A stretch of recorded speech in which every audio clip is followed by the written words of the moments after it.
Back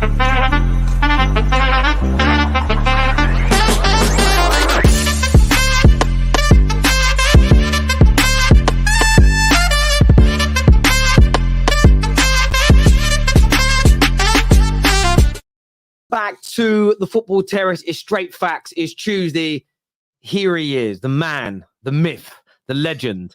3 days I've seen his name trending on Twitter in the UK. He's in his dressing gown. He's here to give us his views and opinions. Lee Gunner's with us. How are you, mate? I'm all right. I'm getting there. I'm not feeling great. I could just sit backstage, mad dramas, but yeah, we'll be all right. I'm still alive and breathing, still swatting away top gooners, mate.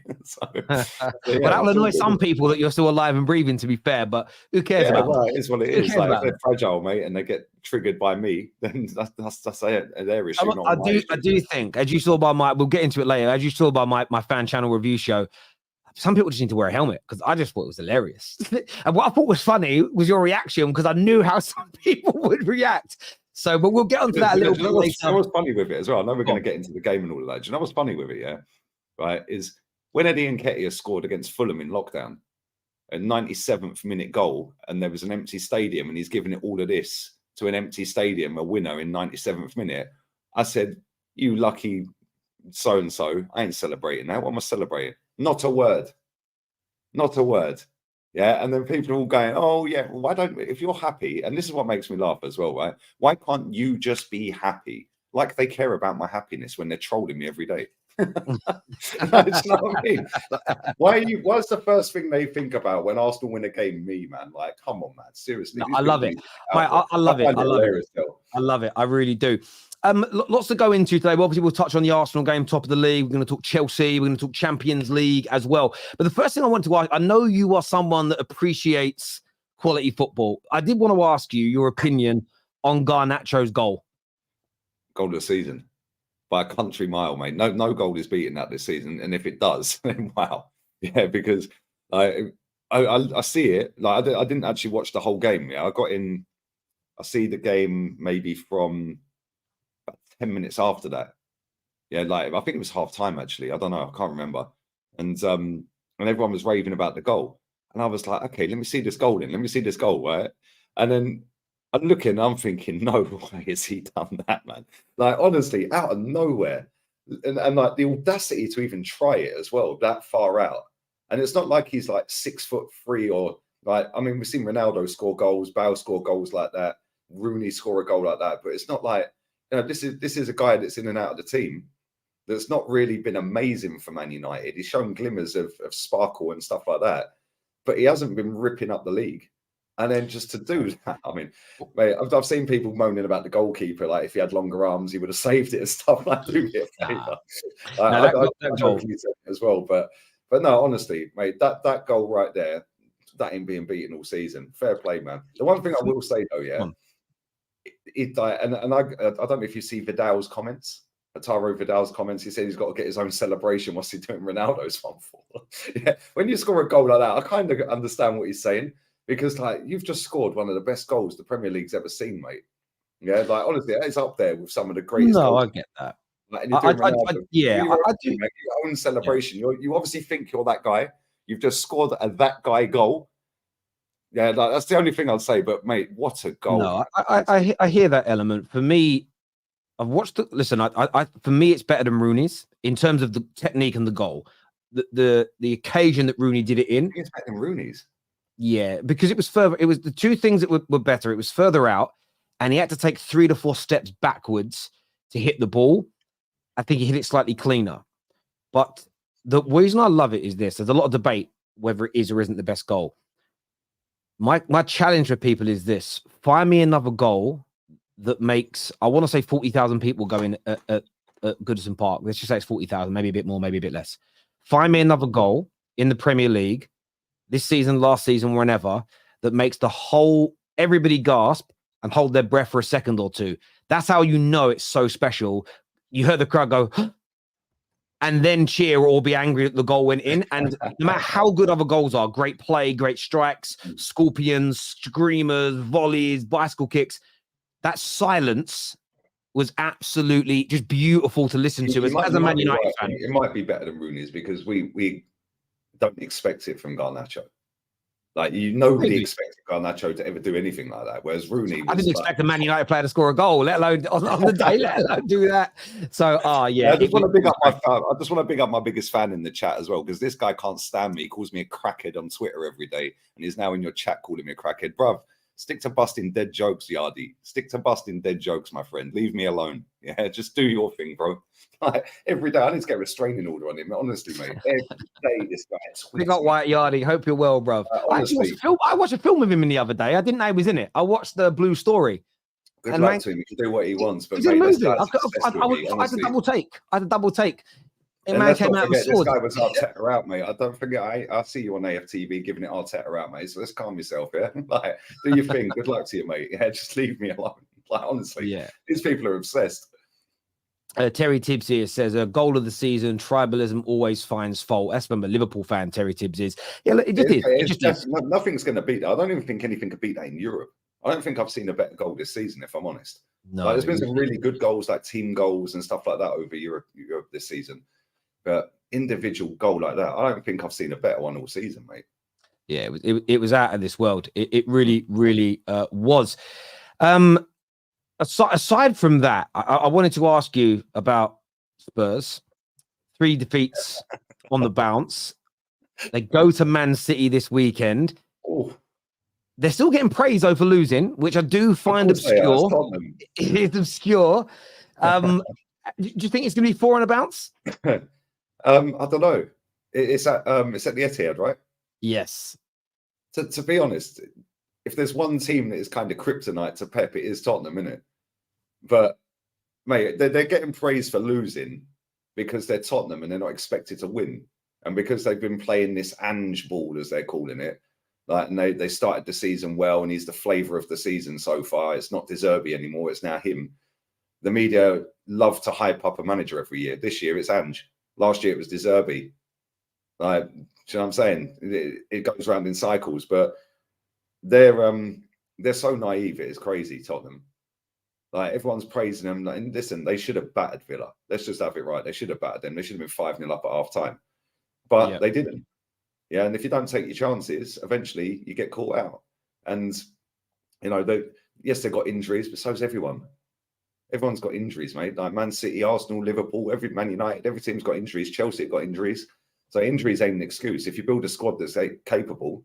But the fact that they're only 4 points off the top, having lost 3 in a row, it just shows how mad the league is right now. Like, they're literally only 4 off. Is it 4 off? Yeah, it's 4. Yeah, Man United are 6 points at the top. To put it into context and how bad we've been. We've got 5 games. Yeah, but we have won 8 games, which we haven't been great in them. But the fact that only you and City have won more games than Man United this year, it's crazy. But the thing is, that's where draws kill you. Yeah, because if you draws, it's just a waste. You're better off having win loss rather than having draws. Because look at Newcastle last season. If they'd turned 3 or 4 draws into wins, they would have finished a lot higher up and closer to the title. Yeah, of course. So it's draws that kill you. But yeah, Tottenham are a funny team, because I'm seeing some of their content creators and people on social media talking about, it's a bit of a problem, and this. Well, it weren't a problem when you're all singing you got your Tottenham back. It weren't a problem when you were winning games and Daniel Levy, after you got knocked out of the League Cup, was telling you've got your Tottenham back, and you're all in the concourse. Yeah, smacking the concourse to pieces, giving it, we've got our Tottenham back and Ange Postecoglou and all of that. All of a sudden, they get a needle in their balloon and pop their balloon, and all of a sudden, it's a slight problem. We're going to lose 4 in a row now, and all of a sudden the mood changes. And this is why when Tottenham fans were getting onto Sava, saying, "Oh, we are in a title race. We are in a title race," mate, the title ain't done in November. And if you go back, 27 days ago, they were top of the league. Yeah, and that is why, when people get on to people like Sava, people like me and that, celebrate in May, mate. Yeah, it's all well and good cheering your team. Celebrate how you like. That's up to you, yeah? But don't criticise Sava for not saying he's in a title race when he knows his team. Yeah, and his team ain't been in a title race since, Poch was there 8 years ago or whatever, 7 years ago, when Conte won it. So, like, this is the thing for me. It's like, they're a decent team. They'll create chances, but ultimately they ain't good enough, and they won't win anything. And this is what I said when he got the job. He's a decent manager. They'll play good football, but they're very naive with their football. They only have one style of play. Yeah, and you're trying to do that with players that are not necessarily fitting that system. Yeah, and yes, he's got a tune out of some of them crap players. Eric Dyer, I know he didn't play at the weekend, but Eric Dyer's looked all right in that team. But they're a totally different team when Van der Ven's not in there. They're a totally different team without Maddison in there. Son's fallen off a cliff since Maddison's been out of the team. Like, I watched them against Wolves the other week. They were shocking. Son was shocking. Son was shocking at the weekend. Yeah, but then he'll go in a little purple patch, and everyone will say, "Oh, he's the best player in the league." Yeah, it's similar to Rashford. Like, he'll go in a purple patch, he'll score 9 in 10 or 10 in 9, and everyone will go, "Oh, what a player!" And then he won't score for 6, 7, 8, 9 games. And it's like, they're a good team, but they're not going to win anything. Yeah, there's a comment that came through here that says, Terry, they praise the performance, not the loss. But that's where I think the issue is, because there is a difference between a performance and your style of play. There's a difference between style of play and game management. There are fundamental differences. The style of play was amazing in that first half. They played sensational football. But the performance also includes how you defend. And the game management also includes how much energy you expended in that first 45 minutes and then fell off the edge of a cliff. And for me, when Liverpool first had Jurgen Klopp and he was playing that gun-ho football, but conceding a lot of goals and losing and drawing games, he was criticised. I remember when Unai Emery took over at Arsenal and he was trying to get Petr Cech to play it from the back. And the media and the pundits said, "But I know you want to play your style, but you don't do that when you don't have the right personnel." So I've seen managers in the past criticised for trying to implement their style. Sorry, the one thing I will say is when Jurgen Klopp went into Liverpool, he did exactly the same. Yeah, and they were doing exactly the same as Emery, the same as Ange. Yeah, like they're playing the same style that they want to play, but they haven't got the players to do it. Yeah, which is, I'd say on one hand, naive, but on the other hand, it's like, right, this is my philosophy. This is how I want to play. Yeah, and we're going to get everyone to play it. So then the ones that do stay after the next window and the window after that, they already know what they're doing. Now I have to just find some to fit in. And I think there's a good strategy to that. But game management is still different because you can play your style of football without using all your energy. And I think that's what Jurgen Klopp improved on. As he got to sort of 18 months, 2 years in, his team would play with a great intensity, maybe for the first 10, 15 minutes. And then they'd sit off a little bit. They'd still play with intensity and try and score. But if you run at a team and press a team hard for 40, 50 minutes, no matter how fit you are, you fall off. And I think those elements, Ange can be criticised on. I think that's Ange's naivety at this level of the game. He's not in Scotland. He's not playing with the team because in Scotland, Celtic are generally, along with Rangers, the best team. They are, generally speaking, superior to everybody else in the league by a country mile. And you can probably do that. In the Premier League, you can't, especially if you don't take those chances and kill a team off. And they come a cropper on that one, there's no doubt. But yeah, look, Spurs for me, I still think that they can make the top 4. It's going to be interesting if they lose 4 on the bounce. By the way, if they take the lead against City and lose, they'll become the first team ever in English football history to take the lead 4 games running and to lose all 4. That's a stat you don't want. That's a stat you don't want, but we'll see. It was funny at full time on that game, right? What's the woman's name on Sky Sports? What's her name? Kenny Dalglish's daughter. I can't remember her name. Yeah, and she said to Roy Keane, "What did you make of that?" And he went, "Oh, Spursy." Literally, Spursy. It's just like, mate, you're just sitting there straight faced, just ripping Spurs apart. Spursy. And that is Spurs. It doesn't matter who they have as manager. It doesn't matter who they have as players. They will always be Spursy. Yeah, they will always have moments where you just go, well, only Spurs could do that. Yeah, and like I said, they should have been 5 up at half time. Yeah, and they carried on playing. And cool, they were creating chances and all that. But Unai Emery, 2 subs in the 46th minute or whatever it was, won the game. Yeah, won the game. Yeah, and they had no reply to that, really. Yeah, and let's be real. Like, I didn't see the first half. I only see the highlights of the first half. I watched the second half. Yeah, but when Sky was showing the highlights at half time of all the chances, I was just like, wow, how are they not 5-0 up? Yeah, and then, but that is Tottenham. Yeah, and that is the Premier League. You can't miss chance after chance after chance and then just expect to keep playing the same way and finish them. You have to find different pockets of play and different areas on the pitch to manipulate, because eventually that team will suss you out, especially when it comes into half time. And then they can regroup and say, right, what we need to do better in the second half is stop them down this end. And let's be real, Tottenham didn't create as many chances second half as the first. Not clean cut ones anyway.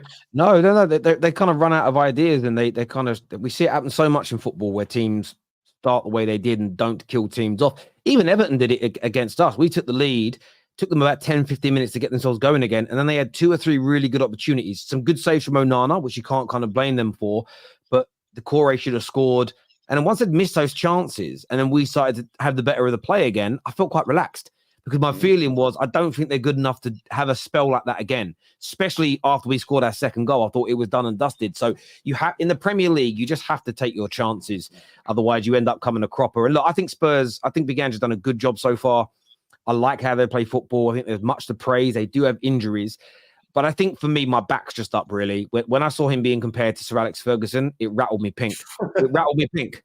And I just think to myself, like, slow down with that kind of praise. But it's ridiculous. And I also felt a bit sorry for the Savas and Kates and Allens that come on the terrace, who were really happy with how the season was going, but we're just basically saying, we're getting called out for not staying there in a title race. We're being called out for saying that I don't think the squad is good enough yet. And as soon as those injuries hit, 3 defeats on the bounce, which is, you know, not very many teams have lost 3 games on the bounce so far this season in the Premier League. You know, not even ultra toxic positive, Terry. Otherwise, you're a hater and you're a fraud. And you're there is time for realism. There's time for realism. There's no doubt. No, it's not about realism, man. You have to live in Disneyland. Yeah, it's all about fairy tales, Terry. Some people feel like that, though, bro. Some people are kind of weird like that. Yeah, that's cool. But that's fine. Fantastic. Be like that. Yeah, but don't be kicking off on people that ain't like that. Like, I hear you, bro. I said this on the show I did last night, right? Let's say you've got 3 brothers, 3 sisters, and you're sat around the dinner table. Mum and dad serve up the dinner and that, yeah? Right? And Messi's just scored a hat-trick at the weekend or whatever. Yeah, and Ronaldo only scored a couple, but whatever. And you're having a debate, and dad pops up and says, yo, yeah, oh, Messi, what a player, man. Greatest of all time. The whole dinner table, the whole family go, yeah. I totally agree. And then one person at the table, your sister, your brother, whoever it may be, nah, Ronaldo, mate. Ronaldo's the greatest of all time. You're not going to say, you're a fake, get him out of the family, you're banished, I don't want to see you. Look at this. This shit don't happen in real life, Terry. No, mate, I hear you. Look, I've had it this week because I celebrated us beating Everton. Oh, you can't celebrate because you want the manager gone. I'm like, well, I want the manager gone based on what he said. You're not allowed to celebrate, and I have to celebrate. But that's exactly it. And I turned around to the guy and said, well, I didn't say I wanted him sacked for any other reason, really, then he's not trying to, he's told us he's not trying to implement the style of play that I wanted from him. And if he's trying to do something else, I don't think he's got that in his locker, because managers are very one-track minded nowadays in terms of how they play. So it's a fairly logical reason, but that doesn't mean I want to lose. It doesn't mean I won't celebrate wins. You know, I don't want Martial at Man United anymore, but I praised him on Sunday because he played well and he scored a goal and won us a penalty. So I'll praise him because I don't have an agenda against Martial or an agenda against Ten Hag. The same as Sav and Kate and Alan and a lot of the Spurs fans that were happy with being top, were happy with the start to life under Postecoglou, but also believe a lot more needs to happen before they're ready to try and take Man City's Premier League title away. I don't understand why there is no room for balance on these subjects. It's crazy to me. It really, really is. The reason Terry is because these football clubs have mastered the art of finessing people. I tell you this every week. And Sky Sports have mastered the art of dramatising everything. Dramatising, not winning. Yeah, look at the Zerbi celebration after they beat Forest at the weekend. Embarrassing. Absolutely. Why? I feel embarrassed, guys.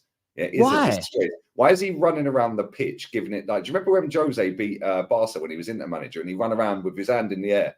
Yeah, running around giving it all that. Why is he doing that? His team are 8th in the table. They've conceded the same amount of goals as Luton. But they won a game. They're allowed to celebrate winning the game, though.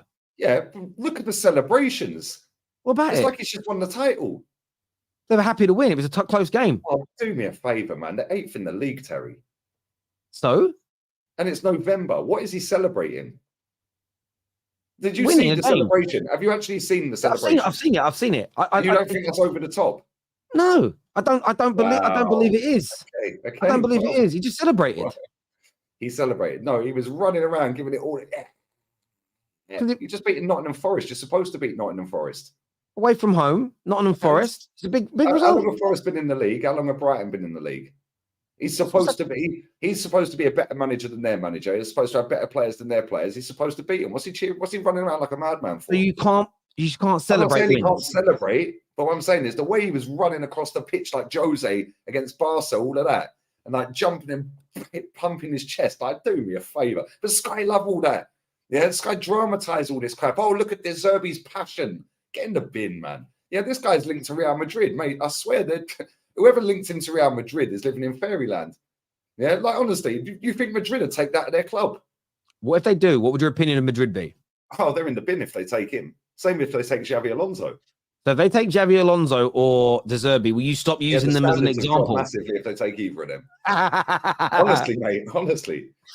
I look, I understand where you're coming from, but for me, I believe that I listened to what Thomas Frank said at the weekend about, because a journalist tried to sort of call out Arteta for like celebrating your win. And I know we're going to, and he just said, like, it's hard enough to win games in the Premier League. I think we should celebrate. It's good to see. I don't think this is a story. And I agree with Thomas Frank. I don't think there's anything wrong with celebrating wins. Celebrating. Brighton have been on a bad run and they've been working hard to get out of it. And they beat a team 3-2. Yes, they're only in 8th, as you say, but still for a club their size, a club with their resources, that's still, they're like, the teams all above them, exponentially more with them, and they're only 4 points away from Champions League. They're 4 points off the Champions League resources route. They have made 400 million quid in player sales in 2 summer windows. How much have they reinvested? Yeah, about 140. So they got 260 mil sat somewhere. $250 million quid. They could have reinvested that, or even another half of that. But not every. As we've been seeing their fist pumping, beating Nottingham Forest. But as I've said before, not every penny of your income is profit. There may be other things, money that's owed elsewhere. There's also other elements of your football club that you have to invest in for long-term growth, stadiums, youth, the women's teams, other areas. So they're trade with Ben White paid for their training ground. Ben White sold to us, covered their training ground costs. Right. So they've got their training ground, they've got their stadium. It's a nice little stadium. They've got their training ground. Everything's in place. They've made 260 million in player sales after what they've. This is the thing, though, Lee. So you don't get all that. The thing is, though, Lee, I'll tell you why it is, though, because of a club their size, they have to be careful. You don't get that 400 million straight away. That 400 million is going to come to them over a 4 to 5 year period. I understand that, but you can sign players doing exactly the same thing. You can, but you need to make sure you're being sustainable, because if you don't want to start raising your debts and raising, because it's still a debt for you, raising your wage bills when you're still a club of their size, they want more sustainability. So what they're better off doing is holding on to percentages of that money and keeping it within, a bit like you would do in a normal business, keeping it as working capital. So you have cash. So you've always got a fallback. You don't want to spend everything. No business should ever spend everything it earns unless you're backed by someone that has got untold billions and it's going to be okay. And their owner doesn't have that. But at the same time, when it comes to celebrating, I do look at it and think to myself, I've got no issues with celebrating a win.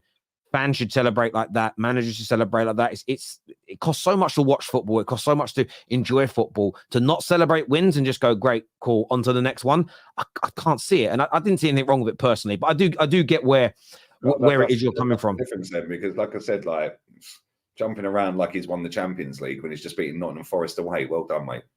Yeah, I didn't see Simeone jumping around like a prat at the weekend for beating Mallorca. He just run straight down, didn't even shake the manager's hand, just run straight down the tunnel. Yeah, he went jumping around like, yeah. Who was that? Who was that, sorry? Simeone. Last 3 or 4 games at home, Simeone's won. And it's straight down the tunnel. I didn't even shake the manager's hand. Just run off straight down the tunnel. That's rude. No, he's there to win. He ain't there to jump around for cameras and get Instagram shots. He's there to win. I've seen him jump around. I've seen him go crazy on the sideline. It's a meaningful game, Terry. Yeah, not when you're beating Mallorca at home. Yeah? Again, but what's meaning? Again, this is what I think you're looking at wrong. You can't look through Atletico Madrid compared to Brighton are an exponentially bigger football club. So big for Atletico Madrid is different from what is big to Brighton. Brighton are a minnow in comparison. A massive achievement for Brighton. I mean, come on. It's not really a massive achievement, is it? Brighton are a tiny club. Atletico Madrid are not. So you can't look at the grand scheme of things. In terms of history and tradition, they're massive. They've won 2 Champions Leagues. Yeah? But they're not in the contemporary sense. And I think this is the thing. I understand where you're coming from, but you're looking through the lens, say, of Brighton, as if you're looking through a lens of Real Madrid, Atletico Madrid, Barca, Arsenal, Manchester City, Liverpool. They're a tiny club in comparison. So wins like this to them are very different. And I do believe that we can't assess everybody with the same. We can't frame everybody in the same way because all our clubs are different. It's as simple as that for me. There's a super chat here that says Lee talking about player sales as a reason Brighton should be doing better. What it actually means is they sold all their best players. There you go. Standards on the floor then. They sold all their best players. They got a load of money in and didn't reinvest it. That's only going one way, whether that be this year, next year, or the year after. At some point, they're doing a Southampton and getting relegated because eventually you can't keep finding gems and keep turning them over and getting big money in. So why don't you reinvest some of that money, not just a fraction of it? Why don't you reinvest 3/4 of it or 2/3 of it and actually have a go? Yeah, and the higher you finish up the league, the more revenue you get. Like Terry's saying, can't just do it overnight with Brighton. Cool. Mm-hmm. Well, why don't you actually reinvest that 260 that you've made in profit after your signings and actually reinvest another 130 of that in January and actually have a go for Champions League this season? But they won't because they're just happy. They're just happy being in the Premier League. I understand you say that. TV revenue. I understand you say that, but just looking at the figures here, they had their biggest ever summer in the club's history. This just gone and spent £100 million. Their wage bill has gone up by about 25% as an example, which over a 5-year period means they're spending a lot more money on the salaries that they've done. So some of the profits from those sales will go into the future covering of that as an example. So they are investing. I look at it this way.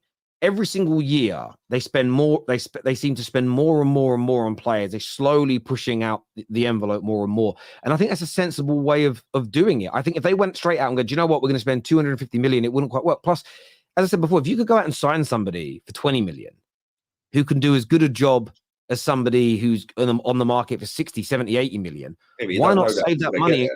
No, I understand that, but so far their record is pretty good in relation to that. Well, it's not. They haven't won anything, and literally they've conceded the same amount of goals as Luton Town, who was 17th. Yeah, they've not been. They're still. I'm not saying they're a perfect team. See, this is where we agree. I'm not saying Brighton are perfect, but I do think they have certainly improved since Tony Bloom's run had them. Look where they were when he took over. Look at what they had as a football club, and look at where they are now. They are progressing in exactly the right direction. What year do they win the title or challenge for it? 2059? Maybe. But they're moving forward. They're moving forward in the right direction as far as I'm concerned. But I do get the criticism when they go 4 or 5 games without winning, they should be criticized. There's no doubt. But I also think you should be allowed to celebrate winning games. Speaking of celebrating winning games, though, Chelsea got slapped by Newcastle at the weekend. And what did you make of that? Because a lot of Chelsea fans were angry after that game for the sort of immature performance of Chelsea. What was your take on it, mate? Same as Tottenham. Naive. They're not that good. Yeah, they keep waffling on about how they've got injuries and how Poch just needs a settled 11. Well, he ain't that good anyway, the manager. And I don't even know half of their squad. But I'm looking at their bench and I'm thinking, who's he? Never heard of you, mate. Like, who are you? Never heard of you. Like, I'm not even joking. No, I know. It's just funny how you said it. But who's Washington? Don't know. Like, I don't know who these players are, Terry. And it's like, they've done all this dough. Like, literally, you can make a film about that football club. How to bury a football club in 18 months. Like, it's mad what's happened to them. Yeah, and so many of their fans are just accepting it. Like, the standards of that football club under Roman to now, it's night and day. And their fans are still the same fans. So why are they suddenly accepting it now? Because they weren't then. Like, they fully deserve to get battered as well. They were crap. Yeah, Reece James getting sent off as well. The guy's either getting sent off or never fit. Yeah, Thiago Silva looks like a finished footballer right now. Yeah, what a player he's been over the years, but he looks like a finished footballer, but he can't do it all on his own. Like Sterling's goal was cracking. What a finish that was. Free kick, nice goal. Yeah, but mate, I'm looking at them and I'm thinking, where are you going to finish the season? Like, you'll be lucky to get top 10. Like, you can go on a little run and you can beat a couple of teams here and there, get a draw against us, slap up Tottenham, whatever, draw against City. Against all the bigger teams, they've done all right. But no disrespect, mate, they're done. They're going to take years and years to get back to the top. Years and years. I think it's just about experienced players are needed. They just look young and naive. And there's a lot of Chelsea fans, I think, when Nkuku comes back, that's going to make a big difference for them. Yeah, they're pinning their hopes on one player who's never kicked ball in the Premier League. Like, this is where they're at. Like, would this have happened under Roman? It wouldn't, would it? And how far down do you go with Poch now before you sack him? Because you can say, oh, but you can't keep sacking managers. You can't keep sacking managers. How far down do you go? Because like they're currently, what, 10th in the league? A couple more losses, they'll be down in 16th. Yeah, then all of a sudden, they're lucky there's 4 teams or 5 teams that are worse than them. But real talk, yeah, they are not good. Yeah, and you look at all the players on paper. If you brought up their whole squad right now and went as a Man United fan and me as an Arsenal fan and said, which ones are you taking at your club? We'd struggle to pick 5. Yeah, that's weird, man. Like, that ain't Chelsea. But the way it's been marketed as a youth project, why is everyone so on this youth project stuff? I don't get it. Oh, it has to be a youth project. Oh, they can all grow together. What? When did a youth project ever win the Premier League? Never. It never. Exactly. So why is everyone so obsessed with kids? Like, make it make sense. Make it make sense. No, look, I understand the element. Like I said, they need to add some additional quality. But they need to get the best players available, well, non-available. Everyone's available at a price. We've seen that. Yeah, Saudi have proven that. Everyone's got a price. Yeah. No, I understand that. I think it shows. I think it shows 2 sides of things. We spoke about Brighton a minute ago, and they need to spend more. But with Chelsea, in some respects, they could have spent $1 billion, but maybe they've spent too much. You know what I mean? You had the argument about a year ago about I think if you buy too many players at once, I don't think it matters if they're young or old. It is very difficult to get cohesion because nobody knows each other. They haven't had time to build up relationships. And if you add a player or 2 in at a time, it kind of helps. And I think what they now need to do. I mean, what's the guy at Forest? He got about 25 players in not the summer gone, the summer before. And he was struggling for the first 4, 5, 6, 7 games. Then after that, started kicking on up the league. Yeah, but we've seen Inter Milan do it. They've overhauled the whole squad in one summer. You can do it. Atleti have done it before, yeah. But the thing is, when you have to buy players that are experienced and some up and comers, yeah, like up and coming players, because you can't just go, there you go, there's 25 players and they're all under 25. What are you expecting from that?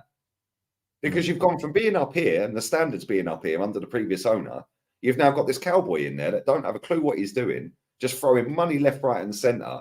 Yeah, doing it himself, buying the players himself. Yeah, sacking Tuchel, sacking Potter, and he's going to have to sack Poch at some point. Yeah, and I reckon he could be gone by Christmas. Wow. Yeah, I'm not, mate. Look at their fixtures. Tell me where they're getting a win. I'm going to look at their Premier League fixtures here. Let's have a little look at what Lee's saying here. Because the thing is, you can sit there and go, yeah, cool, right, whatever. Yeah, oh, look, they've got this team, they've got that team. But Terry, they've got Brighton next. Well, they should be Brighton, but they're not Brighton at home, and then they're away to Man United on the 6th of December. Then they're away to Everton, at home to Sheffield United, and then on Christmas Eve, they're away at Wolves. And then they 27th, they've got Palace at home. They've got Palace at home. Because it's all well and good saying Sheffield United, they should win. Yeah, and maybe Palace they should win, or Wolves they should win, or Brighton, or whoever. Yeah, but let's be real with it here. They should have won a lot of games in the last 18 months that they ain't won. So is any Chelsea fan watching this in this chat right now confident they're getting any wins in December? Because if they don't, there's a big issue there and he's going to have to go. Then where do you go? My question is, I understand. You can't just keep him. If he let's say, sorry, Tel. Let's say he only gets two wins in December. 2 wins, right? Forget the cup game. Right, let's just say in the league he only gets 2 wins out of all them fixtures. Yeah, they'll be down about 14th.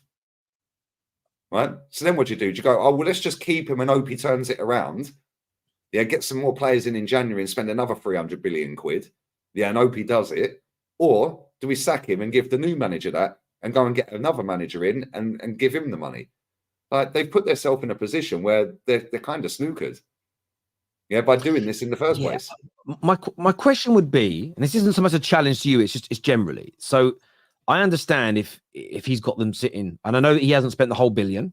I know he's had, 300 or 400 million he spent. But if he is sitting 14th and 15th, I think there has to be questions over a manager who basically hasn't improved you since last year in terms of your performances in place. At the same time, though, if we're criticizing the way that Todd Boehly has done the recruitment, they've brought no experience, it's all kids. Is sacking the manager going to fix this? Or do you think a better manager would get the required performances out of this squad that you've also said isn't good enough. So it almost a little bit to me. I understand the criticism of the manager, but how do you balance that off? Goal this season? What is the owner's goal for the season? What is the fan base's goal at the start of the season? What was their target? Like, what was Chelsea fans' target at the start of the season? When Poch came in, they knew he was coming in, got all these players. What was their target? Because he ain't there now. It has to have been at least qualifying for that Europa League and pushing for Champions League, like bare minimum in terms of improvement. It had to be that.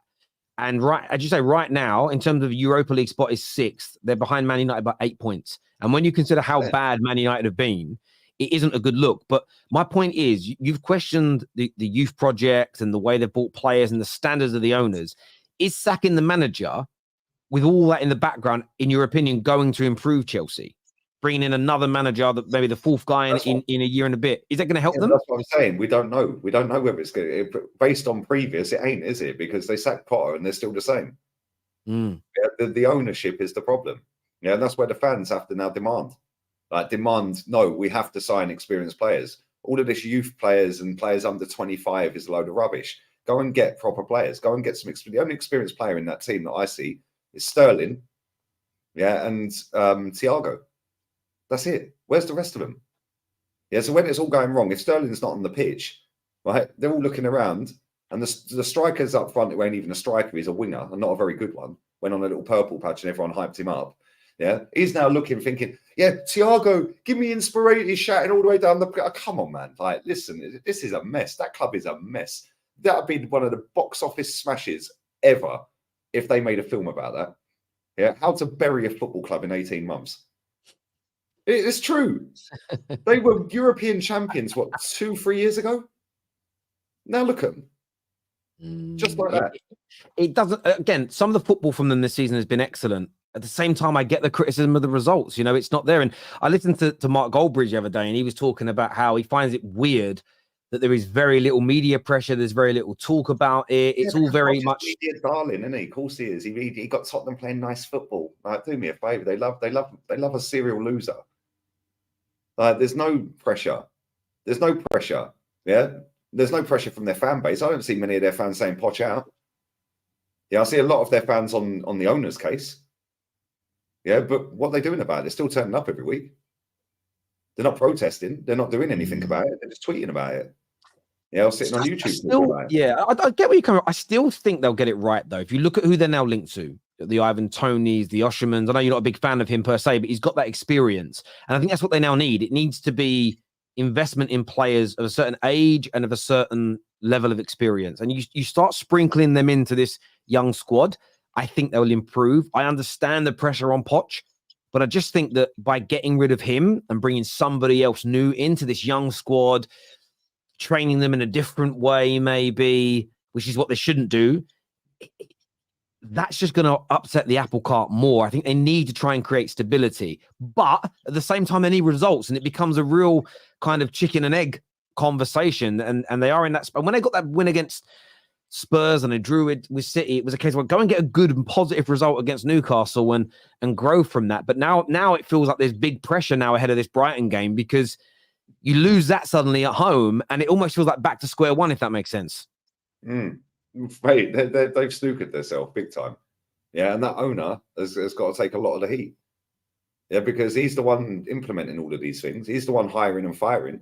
Yeah, he's the one that's like put this model in place for certain players under a certain age. Yeah, and the manager's gone in there knowing the terms and conditions. Yeah, and he must be pulling his hair out every day. He's going to age 10 years in the next couple of weeks. Because they ain't winning hardly any games in December, mate.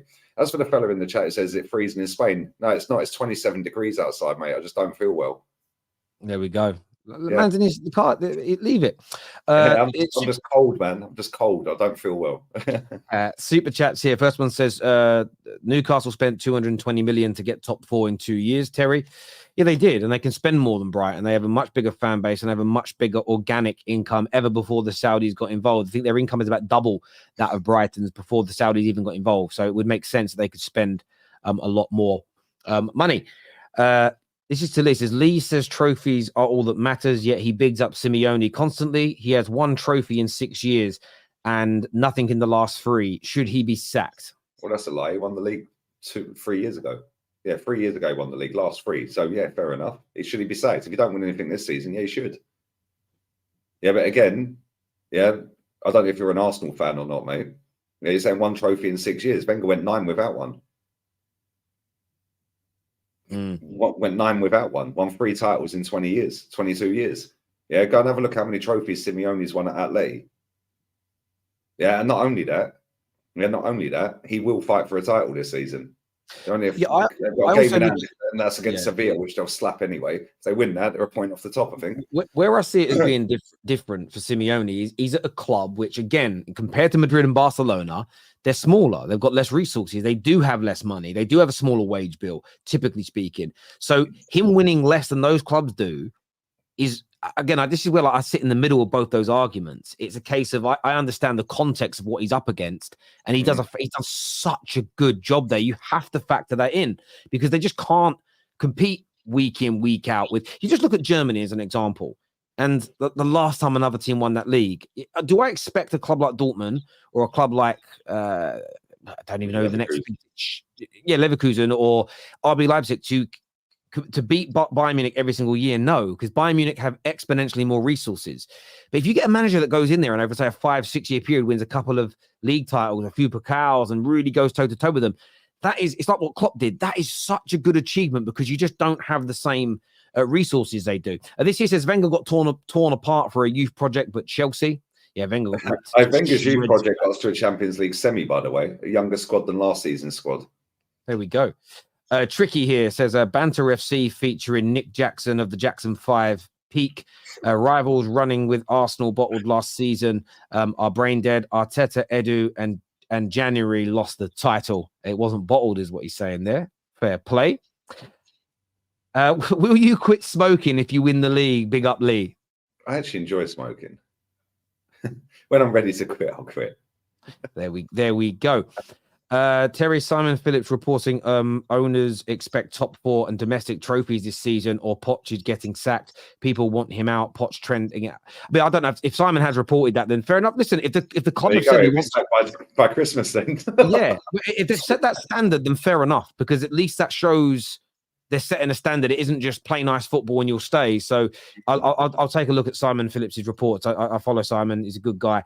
I'll take a look at that. Hi, Terry. Hope you are well. I'm very good. Thank you. Well, I did have to buy a new computer today, and my computer stopped working. I had to run off and buy a new gaming computer because it just stopped working. That's been my stress today. Please get Johnny Minerals on with Lee. Maybe we'll do that next week. I'll speak to Johnny Minerals, get him on. That'll be a right brown envelopes and all of that.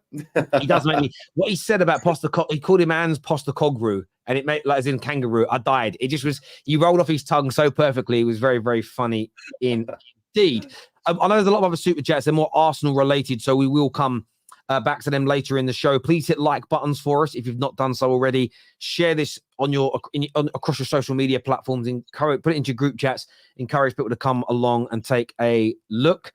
This here from Peely Welly says, big up yourselves, Terry and Lee. I'm in bed, ill, blessed. Well, get well soon, brother. Get well soon. Hope you're feeling better. But it was a big weekend for Arsenal as well, Lee. You went top of the league. Arteta justified for his Kai Havertz signing. And we have to start there, though. You upset everybody. Because you disgracefully did not celebrate Kai Havertz's goal. And I need to ask you straight away, why didn't you celebrate his goal, Lee? Because that goal right there has set this club back 2 years, Terry. And you can laugh all you like. Let me tell you why. I'll give you context as to why. 2 years ago, Eddie Nketiah scored 5 goals that took us from 4th to 5th. He was coming out of contract. His contract was expiring at the end of that season. We finished 5th. Tottenham finished 4th. We were 4th. He scored 5 goals. We finished 5th. He was going for a free. He was leaving the club. This fan base were twerking their bums up and down, real quick ladder at Carnival, right? And he got 100 grand a week and Thierry Henry's number 14 on his back. Fast forward 2 years later to today, this fan base now want him gone. He's not good enough. He's a disgrace. He doesn't pass. He's brain dead. He can't score enough goals. Okay. So why were you twerking for him when he was out of contract then? Because he scored 5 goals. Why? We all knew he weren't good enough back then. This guy is not good enough, Havertz. He's not good enough, mate. Yeah, and that goal, and when we signed him, the video I did the day we signed him, I said he'll be the most protected footballer ever at this football club. More so than Mesut Ozil.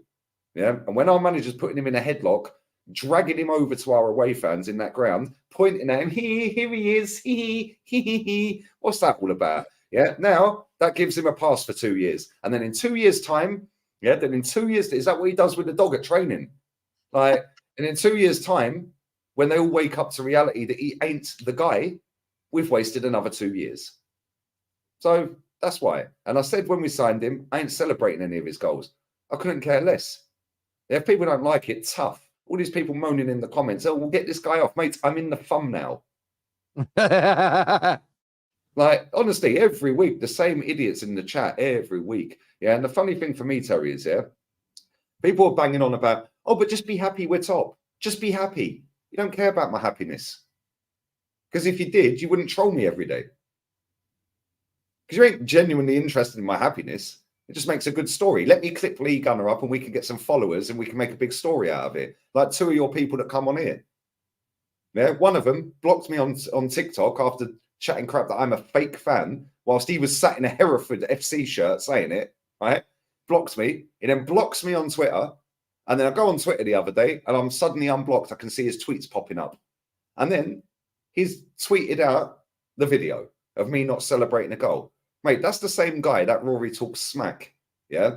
That I asked you to get a debate on here with him and he bottled it, like our manager bottled the title last season. Why didn't he want to debate, but he wants to talk about me online? So you either want to talk or you don't. Yeah, you either want to talk or you don't. Yeah, not easy running a channel, is it, mate? Because I've seen you ain't uploaded since the 25th of October. Not easy, is it, mate? Not the quick money fix you thought it was, isn't it? Yeah, not easy to get views, is it, mate? Yeah, and as for the other one, who I've already destroyed systematically in front of everyone's eyes multiple times on this channel, Gale, yeah, me and him settled it. It was cool. Everything's fine. We've DM'd each other a couple of times since then. No drama. And then all of a sudden, on Saturday night, he's running his gums about me again, using the same clip. Yeah? Well, let me tell you something now. I found 2 clips of him, Terry. 2 clips of him. The guy doesn't even know why we're called Ashburton Army or Ashburton Grove. What's Ashburton? And he's telling me that I'm a fake fan. Learn the history of your football club, mate. Yeah, learn the history of the football club. Yeah, I'm sick to death of it. These people chat the biggest amount of rubbish I've ever heard in my life. They gas up everything. Yeah, they hype up everything. And then when it all falls down, you don't see them all summer. Because every single time Arsenal win a football match, I'm trending. Why aren't you just celebrating the win? Why are you trying to force other people into your pathetic opinions? We're in November. Did they not learn nothing from last November when we were top? And December and January and February and March? Yeah, and then it all crashed down in April and May. Have they not learned anything from that? Then I post a tweet out, what phase is Unai Emery in? Sarcasm, but again, sarcasm's lost on thick people, right? And again, the same person, Egale, quote tweets that as well. What is wrong with these people? Yeah, all the people, oh yeah, but we're top of the, we're top for what, mate? Man United are 6 points behind us. A couple of losses here and there. We lose to Villa and Liverpool and they carry on winning. All of a sudden, they're above us. And I'll tell you now, they're going to get a harsh reality check this season, mate. Yeah, if one of, or all of them, of Ten Hag, Ange Postecoglou, or Unai Emery finish above this manager, they are finished. They are finished. And listen, I hope we win the league, but I'm not deluded. Yeah, we are not playing well, Terry. Yeah, Kenny Ken was at the game. He goes to every home game and every London away. Kenny Ken's fan cam, and on the podcast last night, go and listen to what he was saying was happening in the crowd. All these top gooners, they were absolutely crucifying Eddie Nketiah. They were crucifying the team. They were crucifying most of the players. They were fuming about Arteta. Why is it taking so long to make subs? They were not happy about anything about that game. But then we nicked a win and all's forgotten. Well, no, that's not how it works, mate. Because that is how we bottled the title last season. Just be happy, we're top. Just be happy. Just be happy for what? It's November, mate. League ends in 6-7 months. Why am I going to knee slide around the floor Yeah, that we scored a last-minute winner to take us top 1 point against City. We were 8 clear and still didn't win it. Yeah, I've learned my lesson from last season of over-celebrating a goal. Reece Nelson. Yeah, come on, man. Is that what this is for you? You don't want to get carried away with being top because it's not just that. No, it's not just that, yeah. I let myself get sucked in last season because I see, do you know what? I'm actually enjoying watching Arsenal for a change. Yeah, we're actually playing really good football last season. We're blitzing teams.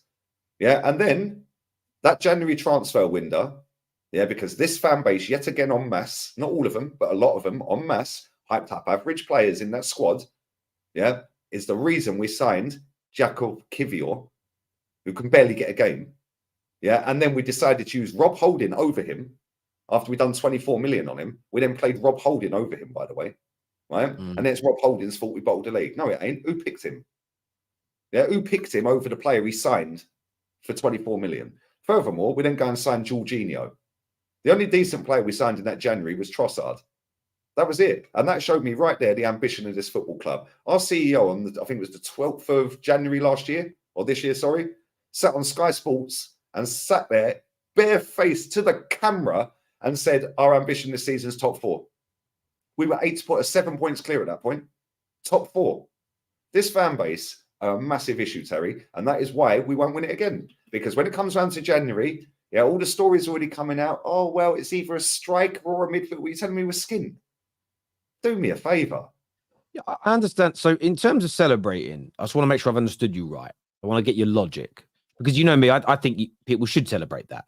However, people can celebrate. Just don't kick off if I don't. What's it got to do with you? No, exactly. Like you watched my reaction to it. I thought it was funny that you didn't. But the reason I thought it was funny is because I knew that it would wind people up.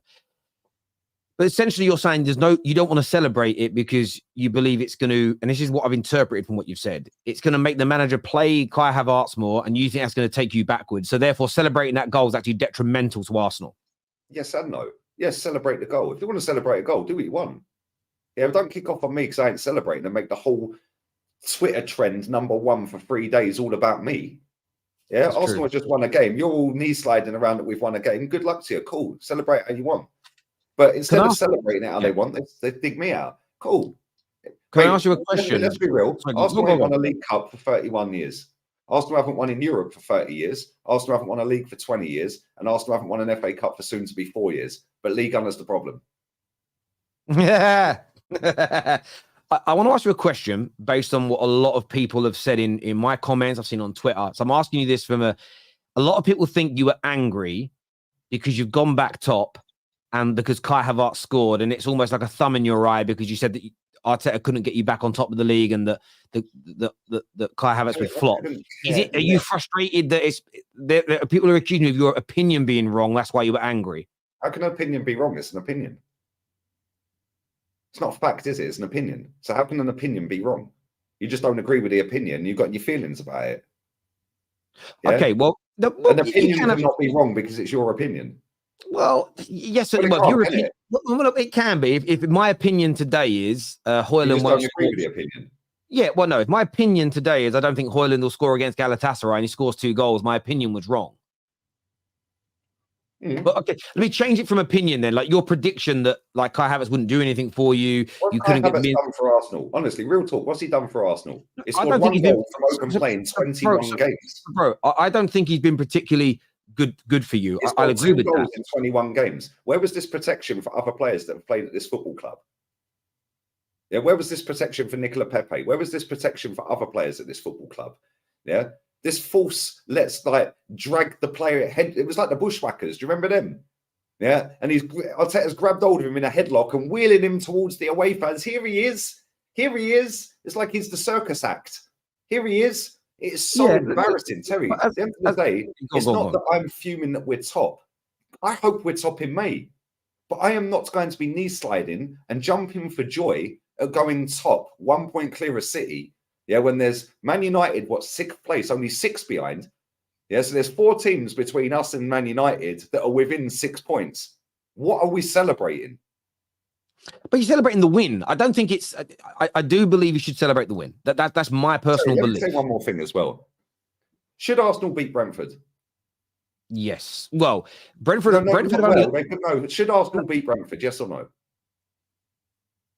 Yes. So how are you even thinking about this? Because it isn't as basic as that. That's a reductionist answer. It is basic as that. Lee, can I respond properly, please? We should be beating Brentford. Can I respond properly, please? The reason that I say yes, however, you have to put context to this because they got 6 players that are injured, yeah?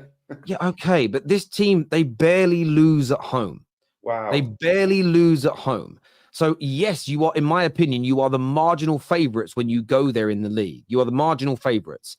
Therefore, you could argue you should win. But it's not as though you're playing at home against Luton. They're a very good team at home, Brentford. They're very hard to break down and score goals against. We've seen them up against so many top teams since they've been here with Thomas Frank, how hard they can be. We've seen them go to the Etihad and win a football match through, yes, 2 counter-attack goals, but from great defensive displays. So I do think it's a bit of a reductionist answer to turn around and just say, well, Arsenal are the favourites, therefore we should win, so we shouldn't celebrate when we do. It's a tough place to go and win, therefore you should celebrate. Yes or no? If we're in a title race and we're going for a title, we should be beating Brentford, especially with 6 players out. Their best player being out for nearly 8 months now. Yeah, through bans. So again, it's not a yes or a no answer. What's the issue? Lee, but it isn't a yes or no answer. Liverpool have been one of the best teams in the league since Brentford have been here. Liverpool haven't won away from home at Brentford. They are a very, very good team. So I think that it isn't as simple as yes, you should beat them, no, you shouldn't. It's a hard place to go. It's a hard place to go and get a result, and you've got it. But when we're as a fan base hyping up every single one of our players as the greatest in the league, right? And when we're playing dead football, and it is dead football, because I'll tell you something now, all these people that are chatting smack and chatting rubbish, if we hadn't have got a goal in that game, it would have been a very different story on this show today, wouldn't it? Because the whole chat would have been, oh, Lee was right, we're not playing great football, this, that, and the other. But because we nicked the goal right at the end, totally different story. And that brushes everything under the carpet. Yeah. Just because we won the game, just be happy. Let's just forget everything in that game. So that's where I agree with you. So on that particular subject, I agree with you. And I think you look at the form of your attacking players predominantly. I think defensively, you're fine for the large part. I think midfield-wise, you've been pretty good this year. It's been shocking. Defensively, yeah. Midfield. I don't think you have been because you're not being penetrated so much. You're the least progressed upon team in the Premier League, and that not only is backed up by stats, you can creative. And we're 13th most creative. No, I understand. So if I finish, so you're not being progressed on. So midfield-wise and control is there, but I agree with you. It's individuals in their roles. So it's the final balls from the Odegaards, the Sakas, the Martinellis in terms of a creative point of view hasn't been there, and your team hasn't been as clinical or as good in front of goal as I would have expected. But I believe that's because individual players are not in good form right now, and I believe that will click into gear for you later on in the season. But I think the structure of your team is very, very good indeed. But at the same time, where I agree with you, Lee, is that element does still need to be criticized. So I disagree with, I just think both things exist at the same time. I think you can celebrate that win. I think you can say well done to Kai Havertz. I think you can say well done to the team for going top. At the same time, you could also say, this is where we need to improve. I'm not happy with this element here. The problem that I see... Even if I did that, it's still an issue. This person in the chat saying, I understand that. City last year. I understand that. But this is where I'm not taking sides. Where I agree with part of what you're saying, and I agree with part of what they're saying. I am shocked. I am genuinely shocked. The way people treat you is that you can't... Being told you can't criticize anything is ridiculous and crazy. Equally... not acting like you can't celebrate anything is equally for me is extreme. And I think there's a happy medium in this, which is where I think most Arsenal fans sit. I think most Arsenal fans sit in the middle. I really do. I really do think that, mate. I'll celebrate when I want to celebrate. Nobody's going to tell me when I can and can't celebrate. And I agree with you. And I agree with you. No one can tell you what to do. I agree with that. This club has not won a trophy for nearly 4 years. It's not won a league for 20. It's not won in Europe for 30. It's not won a League Cup for 31. If they had the same amount of energy for this football club doing that than they do me, maybe we wouldn't have gone that long. Yeah, maybe, just maybe. Instead of hyping up Eddie Nketiah so he gets a new contract and then deciding 2 years later, actually, he ain't the guy. Well, I told you this time ago. Yeah, but you all hyped him up off of 5 goals, giving it all of that at Stamford Bridge to an empty stadium. Yeah, leaning on their corner flag, giving it call me. Call you for what, mate? You scored 37 goals in 7 years. Erling Haaland scored more last season. It's almost like buying a better striker gets a better output. Like, come on, buying a better midfielder will get you a better output. Now they're all hyping up Douglas Luiz, the same Douglas Luiz none of this fan base wanted in January last year. The same Douglas Luiz, by the way, that in January last year Yeah, when we were linked to Douglas Luiz, Ivan Toney's, and other players like, oh, but it's hard to buy players in January. Who's going to want to sell their best players in January? Now they've all convinced themselves we're getting them all. Well, what's the difference this January then? Because Douglas Luiz is still one of their best players. Ivan Toney is still Brentford's best player. You're linked to Douglas. And the thing for me, Terry, right? Like I said, 27 days ago, Tottenham were top of the league. It means nothing in November. We've seen this last season. Arsenal were top for 240 odd days. 93% champs. This lot have learned nothing. They've learned nothing. Can I ask you a question about Kai Havertz? He scored that goal, which could end up being a very important goal for Arsenal in the grand scheme of this season. Let's see how things turn out.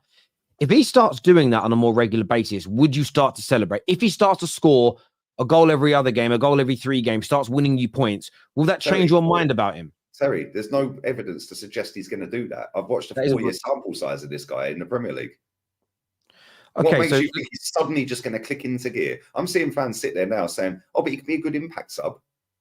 Good impact sub. Well, because he scored 1 goal off the bench. 1 goal off the bench, and now he's an impact sub. How about we should have spent that 60 million quid on buying James Maddison and someone else? Yeah.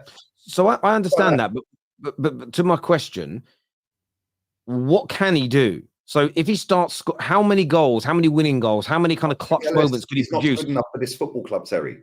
Okay, so if he was to do this, say 5 more times this season, wins you a game with a clutch goal, which generates how many additional points would that be? That'd be an additional 10 points to your total, and that helps you win a major trophy. That won't change your mind about him as a player. No, he's not good enough.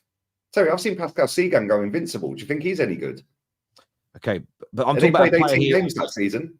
Okay, so what I'm hearing is that there's nothing that Kai Havertz can do with his performances or outputs. But that isn't the question. I'm asking if he's good enough or not. I'm saying if he starts to deliver for you, wins you games. What did it achieve? Nothing. If Kai Havertz goes and scores goals and we still win a league, whatever, it ain't just him, is it? Yeah, he ain't good enough, Terry. There's players in our squad that are not good enough. Jorginho, El Neni. Just look at our midfield for 1 second, yeah? Declan Rice, he's been superb, but he's looked better than he actually has been because the bar is on the floor with the ones around him. Yeah, I'm not dissing Declan Rice. I think he's quality. Yeah, and I wanted him here. I'm shocked he came here. Yeah, but I wanted him here and he's here and he's been really good. But 9 and 10s out of 10s every week. No, he just looks so much more superior in midfield compared to Odegaard, Jorginho, Havertz, Trossard in the number 8. Like, come on. And let's be real with this, yeah? This season, we've played Fabio Vieira, done nothing. Trossard in midfield, done nothing.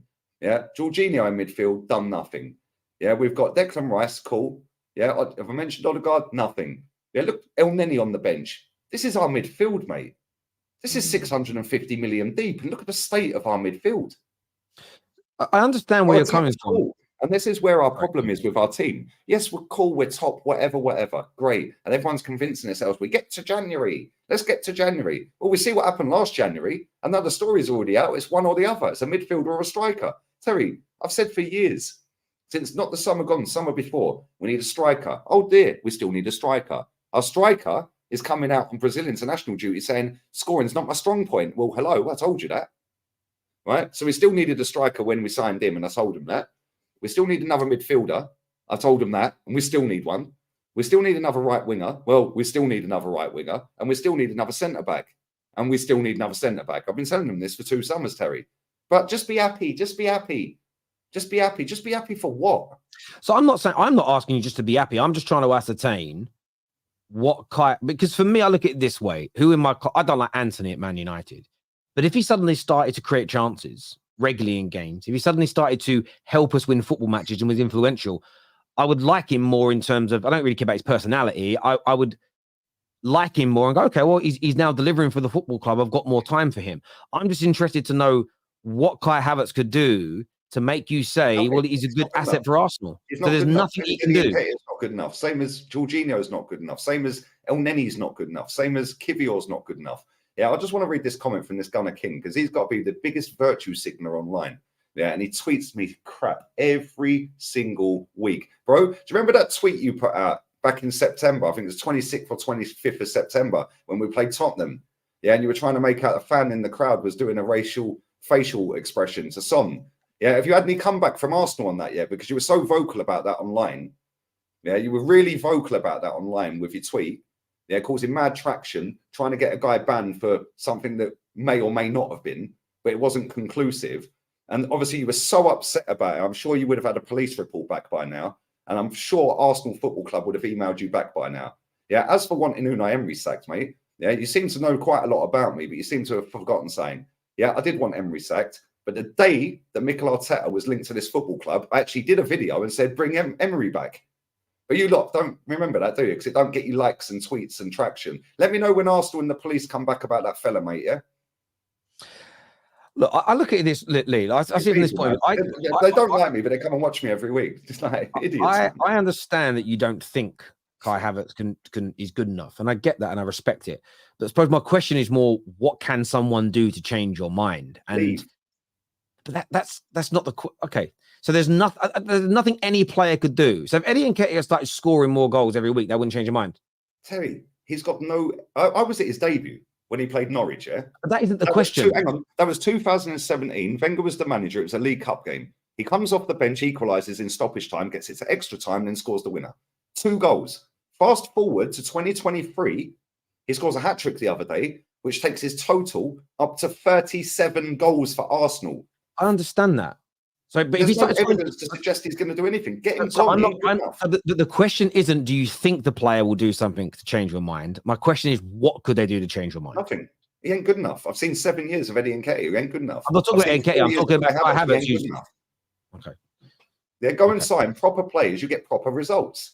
It's not difficult. If go and sign a proper striker, we will get proper output. When we're whipping aimless balls into the box, left, right, and centre, hitting the first man, or just hitting the defender in the box and they're clearing it, yeah.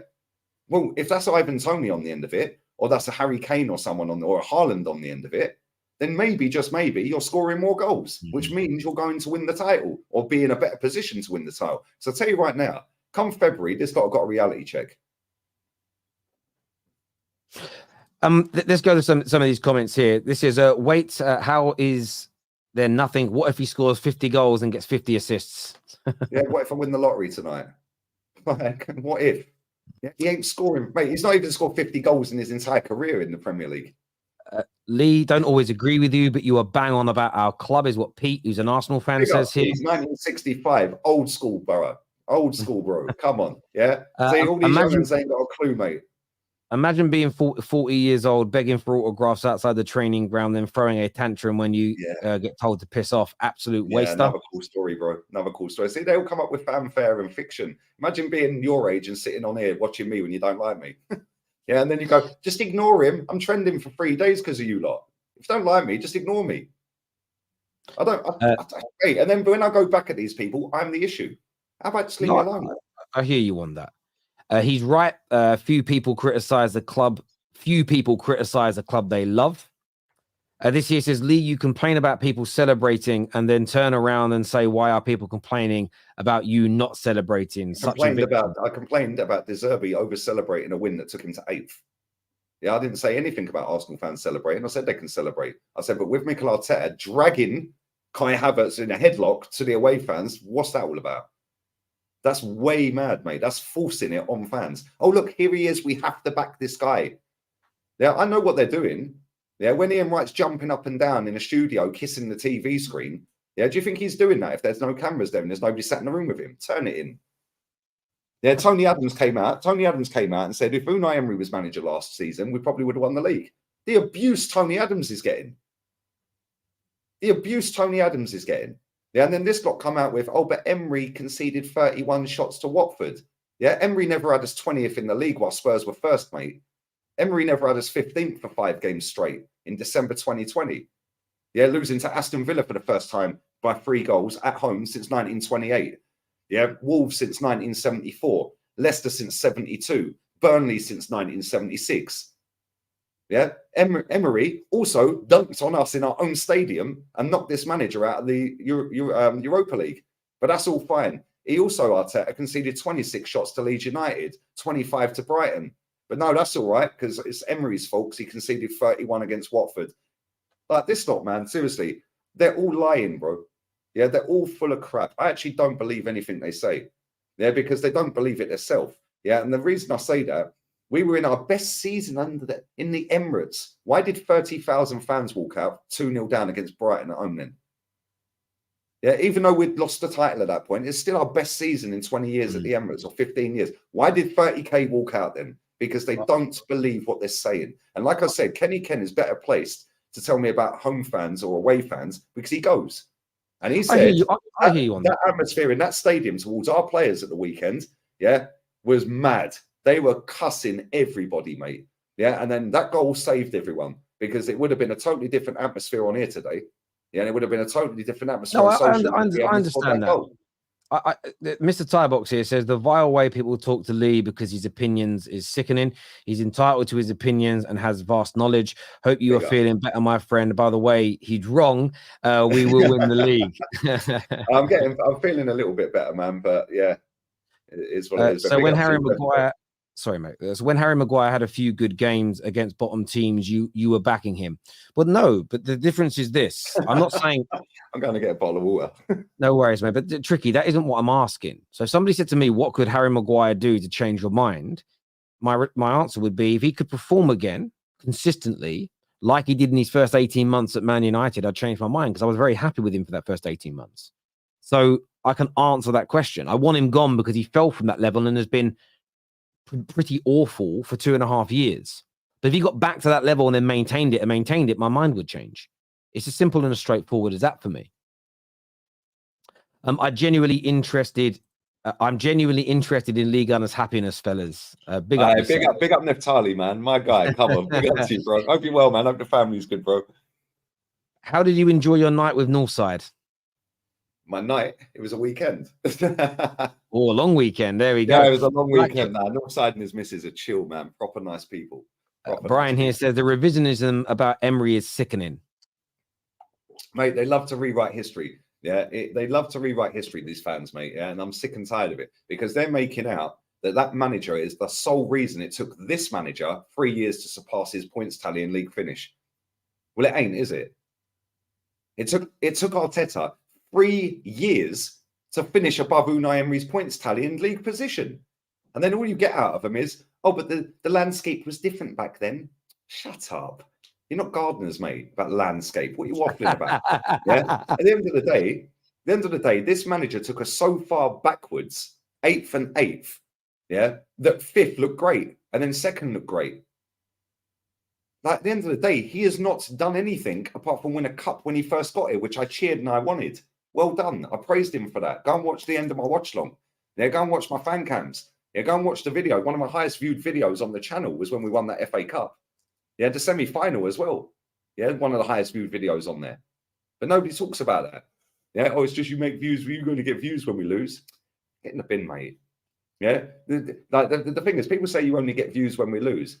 Half the people that are watching this don't even like me. Yeah, so this show would do half the numbers, isn't it? If they didn't watch me, I would get half the numbers. I hear you on that. This here says, Lee, I respect you, but some things you feels like you're chasing a clout. Never seen a person with this upset with a win before. I hope we face Atletico Madrid in the Champions League next. Yeah, I hope we do as well. Yeah, because then you lot will get a reality check. Yeah, because I tell you something now, none of you lot watch Atleti. Yeah, don't let that 1-0 win against Mallorca at the weekend fool you. They absolutely battered them. Yeah, if Morata finished his chances, that's 7-0. Yeah, goalkeeper was having a worldie. And let me tell you now, yeah, they're top goal scorers in the Champions League, so I don't think you want to face them, mate. Ricky here says, Lee, you know from what you see if someone has it. Havertz looks like he hasn't got it, but nothing that Nketiah does will convince us he belongs. But Ricky Proctor says here. Tricksty says, instead of Havertz, I'd have got Barella, then Tony, and the title would be done. It isn't actually that difficult making the right decisions, which Lee probably knows more than 80% of the Arsenal fan base. If we had actually gone out there and signed a midfielder, a proper one, not Jorginho, and a striker in January, we would have won the league. And that's why it's so frustrating. And then all the excuses come out. Yeah, these people are more interested in comparing their player to a player of a rival fan Right, so I'll give an example. Havertz scores that goal. I'm seeing top gooners out there tweeting more open play goals than Cole Palmer. And what? Who's the better player? More open play goals than Cole Palmer. Well, and what? Does he get a medal for that? Like, oh, Saka's better than this player. Saka's better. Cool, whatever. Yeah, how about make your club better than that club? Yeah, the only way you do that is by raising the bar, because the bar is so low with this football club team. Man United's the same, and Chelsea are going down the same road. I understand that logic. This year says imagine. Sorry, and then at the end of the season, everyone will cry about Pep and City again. Oh, how can we compete until he leaves? Imagine coming out and accusing Ian Wright of being disingenuous with his celebration. Wow, is what Jazzy says if only you knew, my friend. If only you knew. I'd love to be able to say what I want on this subject, but I'm going to keep my mouth shut. If only you knew. Yeah, and not only that, furthermore, one thing I will say is when you're indirectly working on behalf of the football club via Adidas, or you're on the pitch when Aubameyang signed his new deal, or Saka, yeah, you genuinely can't give your honest thoughts on the football club. Yeah, so does that make him disingenuous? Because when you're getting paid a wage via or indirectly via the football club, working at the football club, you can't genuinely say what you want. And I know factually that guy don't have 100% full opinions as he offline as he does online. I know that factually, mate. Look, I do think there's an element of truth to that. If you work for a club, how impartial can you be? It is difficult. You can't. Same as Ray Parlour. Yeah, Martin Keown trying to get a job. It's no coincidence that the ones with the ex-Arsenal players that are not looking for the job, yeah, or ain't looking for the clout, but then every now and again somebody will bump into them, or they'll go and do a be in sports show or whatever, just a one-off, like Petit. Yeah, Petit cost our transfer window in the summer. He said, why are we signing these players? We don't need them players. Yeah, Petit's now public enemy number one. Tony Adams comes out, what he said the other day, now they don't need the clout. They ain't working for a job at the club. Yeah, so they're going to give their honest thoughts, aren't they? I understand that take. For Kyle, is it for Kyle? I think it's pronounced for Kyle. Some of the people you bring on are Muppets, but I must admit, it makes for great content. How do you make sure you don't forget the super chats that you skip? Well, they get automatically starred by StreamYard, which is the program we use to do it, so we don't miss them. Look at it this way, right? I have Rory on. If I just look at Arsenal as an example, I have Rory, I have Igal, I have Lee, we have Brandon, we have Nathan, we have Souls, we have Jason. All of them look at Arsenal differently, and that's why we do it, because we want to have a variety of opinions. And whoever I have on, there's a group of Arsenal fans that don't like that particular person. But I wouldn't want just opinions like Lee's or just like Igal's or just like Rory. It's about the variety, and yeah, it's what we do. This is what they want, though. But this is the world in general, Terry. Yeah? Look at when we were in the C19 times. Anyone who came out against that was shut down real quick. Shut down real quick. Yeah, anyone who doesn't conform, yeah, to the general consensus of anything, they try and shut you down. And then what they do, like if I actually got my Twitter page up right now and showed you my notifications from the weekend, mate. Yeah, good job I'm strong mentally, innit? Yeah, because I tell you what, some of the stuff I've read this weekend just gone. Yeah, and these people go, why can't you just be happy? You don't care about my happiness when you're tweeting me crap like this. Like, it's bad. Yeah. No, I agree. I agree. I just look at it this way. I don't understand. But I laugh at the stuff you do. Even I don't agree with it. I'm just like, it makes me die. And I don't understand why it's being taken. Because they need, I'll tell you why. I know why. Yeah, they can't act the fact that my channel still gets views, win, lose, or draw. Yeah, after these people have tried YouTube and failed, i.e. Rory, yeah, he ain't uploaded for over a month. Yeah, and why? Well, you can't find 10 minutes in a day. It's not difficult. I was doing a full-time job and uploading, and I was doing it off an iPhone before I bought my Mac. It's not difficult.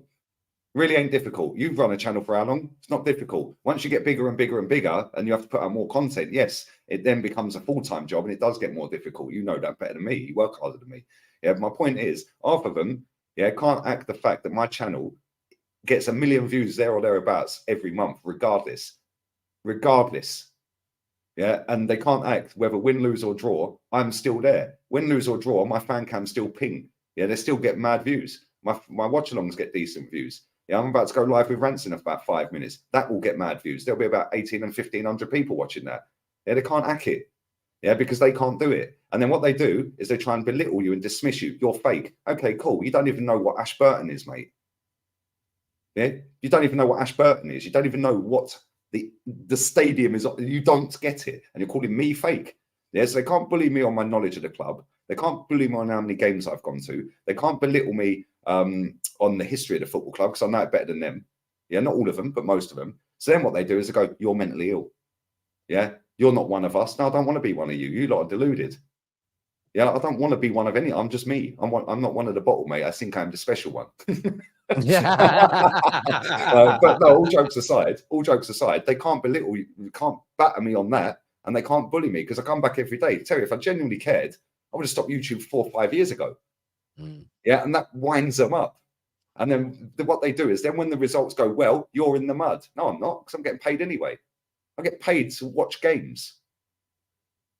Like, it's baffling, mate. I hear you on that. Long may it continue, because the more people that want to hate on me, like I said, I'm going live with Rants in 5 minutes. You'll all be there watching it. There we go. Be like, oh, look at these two, the worst fans on the internet. Terry, take a look at the picture behind Lee. Winners is what Marco says here. Yep. And we've brought a kit out celebrating 20 years since we did it. Shameless. This here says, Lee, what did you think of Tottenham being rimmed? Oh dear. Good evening. Daryl here says, but Lee, I don't care about good vibes. Top Gooners. Bro, this is the thing, Dad. Big up Daryl as well, yeah? It's not about vibes. It's about winning. And when people, if only 10% of this fan base online had the same mentality of win at all costs, we would actually win. Don't need 100%. You just need 10%. 35% of this fan base online that I see, yeah, I'd say about 95%, they're all blinded by the delusion and the PR and the fairy tale and the storylines, yeah, and Ian Wright and jumping up and down and my winger's better than your winger. This is where we've gone with football, yeah? My winger's better than your winger. My DM's better than... What about my club's better than your club? What happened to that? Because that's what we used to argue about when we were younger. Mine is. They ain't. Not anymore. We're dead. This largely, I know you got to shoot in a minute. The players that Arteta got rid of cost Emery. That's what Brian says here. And Kenny asked a question. Did Emery bottle top 4? Yeah. Sort of. Actually, very quickly, I can elaborate very quickly on that. Yes and no. Yes, he did bottle it. Yeah, he did bottle it. But ultimately, he went for the trophy over the top 4 finish. So, yeah, he did bottle it, and then he bottled the trophy, so he double bottled it. But he was right, in a sense, to go for the trophy, which meant he took his eye off the top 4, which was wrong, but right at the same time. But then you have to go and win the trophy, and he didn't win it. No, I hear that. Kevin L here says, imagine having that response to your team scoring a 98th minute equalizer to go. It wasn't equalizer, winner to go top of the league. His fan base is exclusively comprised of Chelsea and Spurs fans. Really? Well, come to my show in a second. Yeah, on my channel. Yeah, and everyone who's going to watch that.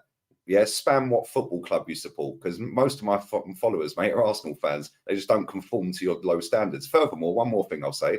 Yeah, if Arsenal were playing on the last day of the season against Manchester City, and Man City are joint top with Tottenham, right? And Tottenham just need to get a draw if we beat City, and then Tottenham win the league. And then Kai Havertz scores a last-minute winning goal against Man City, and Tottenham draw against, say, Sheffield United, and that hands them the title. Are you celebrating that? You're not, are you? Because you've just given Tottenham the title. Just get in the bin.